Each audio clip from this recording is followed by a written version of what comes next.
127점. 희망을 잃지 않는 기도. 오늘 하나님의 말씀은 누가복음 18장에 있는 말씀입니다. 18장의 말씀에도 몇 가지 단락의 주제들이 있습니다. 그런데 18장 1절에 예수님께서 언제나 기도하고 희망을 잃지 말아야 할 것을 가르치시기 위해 비유로 말씀하셨다고 했습니다. 예수님께서 제자들에게 친히 모범을 보여주신 것이 기도하는 모습입니다. 하나님의 말씀을 증거하시거나 사람들을 치유해 주시는 모습도 보이셨습니다. 예수님께서 제자들에게 기도를 가르쳐 주신 내용들이 복음서에 기록되어져 있고, 또 예수님 자신이 스스로 기도하는 모습을 제자들과 같이 동행하면서 기도하셨습니다. 그런데 이제는 제자들에게 말씀을 하시기를 언제나 기도하고 희망을 잃지 말아야 한다. 이 말씀을 하고 있는 것입니다. 그러니까 기도하면 희망이 있다는 겁니다. 기도하면 하나님의 응답을 받는다. 그런 의미도 있지만 기도하는 가장 중요한 우선순위는 기도하는 대상이 스스로 존재하시는 하나님이시고 천지를 만드신 하나님이시다는 겁니다. 그 위대하신 하나님과 내가 영적으로 교제하며 인격적인 대화가 있다는 것이 기도인 것입니다. 그래서 하나님과 친밀해진다는 겁니다. 나의 인간적인 모든 문제들을 하나님 앞에 진솔하게 마치 벌거벗은 것처럼 거리낌이 없이 모든 것을 다 내어놓을 수 있는 그 대상이 유일하신 하나님이시다는 겁니다. 그러한 친밀감으로 하나님과 거리낌이 없는 관계가 되는 거고, 하나님과 연합되어지는 일체가 되어지는 것입니다. 하나님이 나를 품어주시는 그러한 하나됨을 우리는 기도를 통해서 이루어질 수 있다는 겁니다. 결국은 우리가 이 세상에서 또는 이 생을 다한 저 생에서 하나님과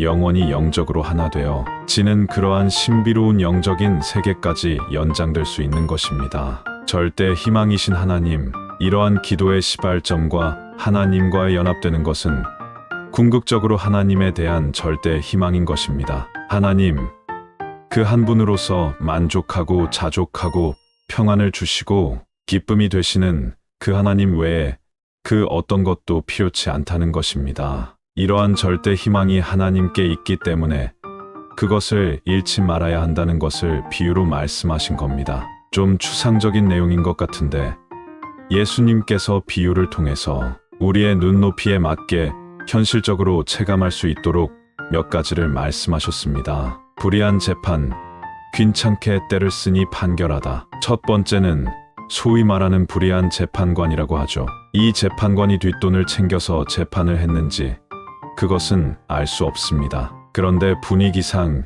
이 느낌이 뭐냐면 대쪽 같은 재판관은 아니구나, 현명한 재판관은 아니겠구나, 뭐 그런 느낌이 듭니다. 또 반면에 처세를 좀 잘하는 재판관이구나, 그러한 느낌도 살짝 납니다. 어쨌든 재판관이 하나 있었는데 그 마을의 과부 한 명이 재판에 관련된 어려움을 겪게 된 겁니다. 과부인 이 부인의 입장에서는 좀 억울했던 모양입니다. 자기 잘못은 없는데 뭔가 일이 꼬여서 불리한 판결이 될 것 같은 상황이 된 겁니다. 이럴 때 이 과부가 한 행동은 불의한 재판관한테 가서 쪼르는 겁니다. 밤에도 쪼르고 낮에도 쪼릅니다. 재판관님, 나의 원한을 풀어주세요. 그렇게 계속 쫓아다니니 이 재판관이 생각하기를 5절에 이렇게 말합니다. 이 과부가 나를 귀찮게 하니 그의 간청을 들어줘야겠다. 간청을 들어주지 않으면 계속 나를 괴롭힐 것이니 참 괴롭다. 이거죠. 그러면서 솔직하게 말해요. 내가 하나님을 두려워하지도 않고 과부 저런 사람들을 내가 무시하지만 당장 내가 귀찮으니 어떻게 하겠냐? 그래서 이 재판관이 이 과부에게 아마 유리한 판결을 내린 것 같습니다. 이런 상황에 예수님께서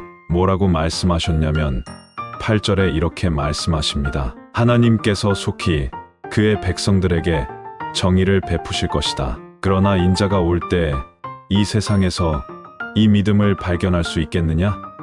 예수님께서 이 말씀을 하신 것입니다. 인천 송도역 남인천 농협 앞 배짜마 카페에서 이종화였습니다.